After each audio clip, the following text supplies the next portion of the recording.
Hi everybody, Dan Oman here with some exciting news. DRF Formulator, the gold standard in past performance information, is now free, exclusively on DRF Bets. Join DRF Bets with the promo code WINNING, get a $250 first deposit match bonus, a $10 free bet, and free Formulator already uploaded to your account. Access Formulator's premium features, including sortable trainer stats, race replays, personalized trip notes, and lots more. Free Formulator, exclusively on DRF Bets.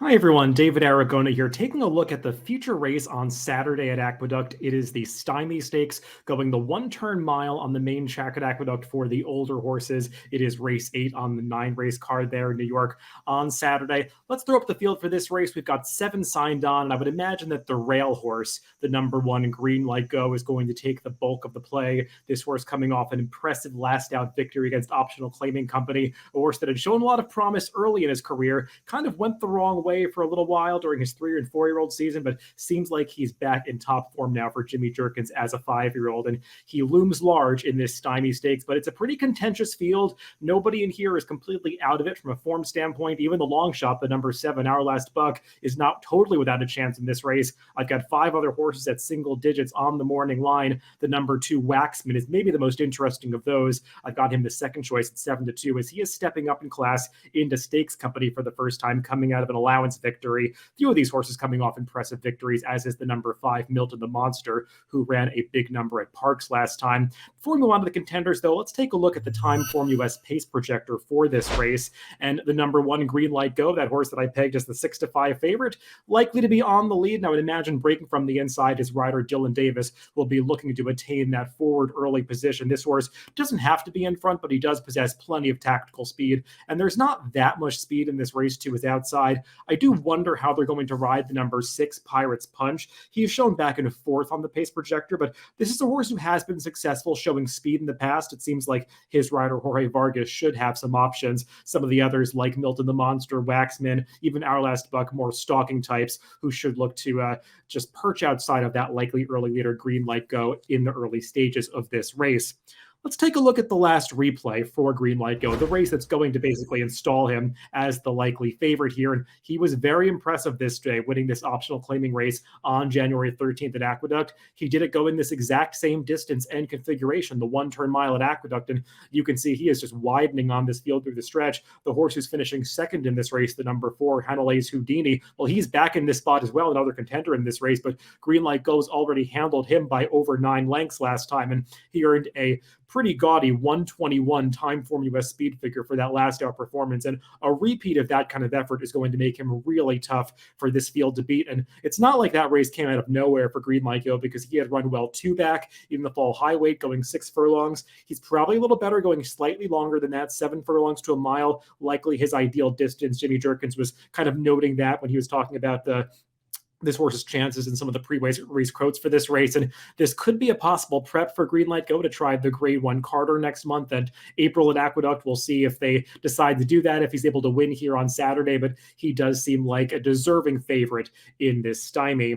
Let's take a look at that other last out winner who's coming up out of allowance company, the number 2, Waxman, and check out his last race when he won on January 9th. Now, note that this was going 1 1/8 miles, the 2-turn 1 1/8 miles. So Waxman will be turning back to the 1-turn mile distance of this race. And it did seem like Waxman really relished the added ground going this 9 furlongs last time as he's just powering away to the finish. He was up close to a relatively quick pace this day, and the runner-up Winter Pool was closing from far back, but Waxman never really let that horse get that close to him as they come onto the wire. I thought he held sway pretty gamely towards the end of that race, showing plenty of stamina to win, getting that 118 Time Form US speed figure, a little bit lower than the number that Green Light Go earned last time, but Waxman is a lightly raced 4-year-old. His speed figures have been trending upwards in the right direction, so he definitely has upside coming into the stakes debut, and he did handle the 1-turn mile distance 2 back when he broke his maiden, just did so against weaker company. So the top Fletcher barn's been having a pretty strong meet, and I do think that Waxman is arguably the main danger to Green Light Go in this Stymie.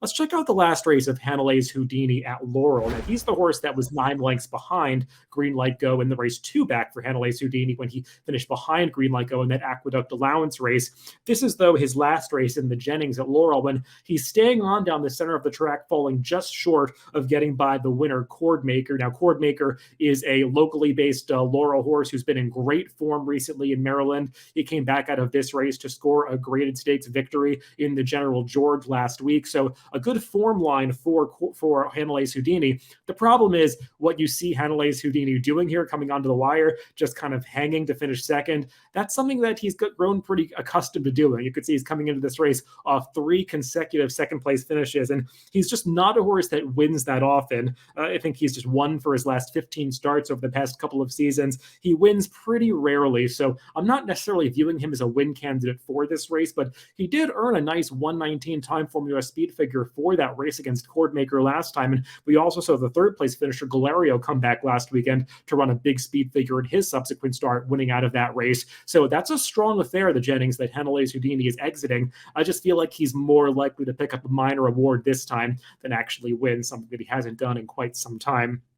Let's take a look at another horse that's shipping in from out of town, and that's the number 5, Milton the Monster. And we'll check out his last race when he won decisively at Parks by nearly 13 lengths. Now, we'll see if he's going to be able to replicate this performance, because as you can see, the track at Parks on this January day was sealed and sloppy, and Milton the Monster just loved that packed down wet going, something that he's handled before. He's actually won his last 2 races over sloppy sealed tracks by open lengths, but just look at how easily this horse is winning the race. The jockey's just showing him the whip coming to the wire, and he's drawing off to win by well over 12 lengths. He's coming in off the highest last out time formula speed figure of anybody in this field. That 123 is even higher than the last out number that Green Light Go got at Aqueduct. But like I was saying, the big question for Milton the Monster is, was it just the sloppy track that moved him up last time? Because his prior speed figures do not nearly stack up to that last one, or really against any of the numbers that his rivals are running in this field. So are we going to see the horse that ran a 100 time formula speed figure 2 back, or the one that got the 123 last time? Even if it's somewhere right in between, I'm not sure that quite makes Milton the Monster good enough to win this race, but he is an intriguing, somewhat lightly raced new face in this budge as he ships into Aqueduct to try this New York circuit. One more horse that I do want to mention before finishing up my analysis is the number 6, Pirates Punch. Now, this is that horse that I was talking about as being a bit of an enigma with regard to the pace situation, because he has run well when ridden to the front end in the past. That was the case 2 back in that Tenacious Stakes at the Fairgrounds, when he was ridden aggressively by Coriolanner to get the lead and just succumbed to some closers in the late stages of a race that was kind of falling apart late. But he earned a decent 116 time formula speed figure for that effort, and came back last time out and just obviously had no chance against Mandaloon and Midnight Bourbon, 2 of the top older horses out there, a couple of horses that are actually running in the Saudi Cup on Saturday overseas. But Pirates Punch, he has run some speed figures that do put him in the mix on occasion in the past, though he's not the most consistent horse. One thing that could be a positive in his corner is that he's moving into a very hot barn. Trainer William Morey, who gets this horse from previous trainer Grant Foster for this Aqueduct debut, has been having a very strong Aqueduct meet, and Pirates Punch is drawn pretty well here outside of his main pace rival. So I'm not going to be surprised if this horse is able to get back to his good efforts. The question is, are his good efforts good enough to beat the likely favorite Green Light Go? And as we throw my picks for this race, I'm going to say the answer is probably no. I did default to the favorite. I put the number 1 Green Light Go on top. Just feel like this horse is always cut out to be a good one. Like I said, he lost his way for a little while in different barns, but now that he's back with trainer Jimmy Jerkins, it really seems like he's gotten back into top form and is really at the apex of his career. So I do believe that Green Light Go is going to be pretty tough for this Stymie field to beat. I do have that long shot, the number 6 Pirates Punch in second for exotics. He's the kind of horse that I would want to use underneath Green Light Go. And I do think that the number 2 Waxman is an interesting alternative, but he really does have to take a step forward as he makes his stakes debut in this Stymie Stakes on Saturday at Aqueduct. Good luck if you're playing this weekend.